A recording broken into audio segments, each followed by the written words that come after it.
দাদা দাদা ভালো আছো? বাড়ি গিয়ে বলে দেবো। দাদা ভালো আছো? বাড়ি গিয়ে বলে দেবো। দাদা ভালো আছো? বাড়ি গিয়ে বলে দেবো। দাদা দাদা ভালো আছো? বাড়ি গিয়ে বলে দেবো। দাদা ভালো আছো? বাড়ি গিয়ে বলে দেবো।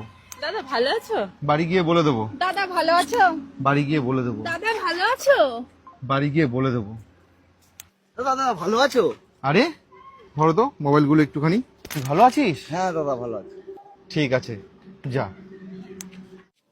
আচ্ছা, ওরা সবাই যে তোমাকে বললো যে ভালো আছো কিনা জিজ্ঞাসা করলো, তুমি এরকম ব্যবহার করলে কেন সবার সঙ্গে?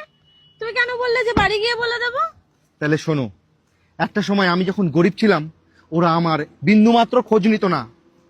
আমাকে দেখলে দূর দিয়ে চলে যেত। কাউকে যদি একটা বিড়ি কেনার জন্য টাকা চাইতাম না, কেউ 5 টাকাও ধার দিত না। একটা কথা মনে রাখবা, ওরা আমাকে জিজ্ঞেস করছে না কেমন আছো, ওরা আমার টাকাকে জিজ্ঞেস করছে কেমন আছো। তাই আমি ওদেরকে বললাম যে বাড়ি গিয়ে বলে দেবো। আমি যখন বাড়ি যাব, বাড়ি গিয়ে আমার টাকার আলমারিটা খুলবো, খুলে আমি আমার টাকাকে বলে দেবো যে আজকে তোমাকে কতজন জিজ্ঞেস করলো ভালো আছো, আমি সেটা টাকাকে বলে দেবো। একটা কথা সবসময় মনে রাখবা, কোনো মানুষকে ভালোবাসে না, সবাই তার টাকা পয়সাকে ভালোবাসে। বুঝতে পারলা?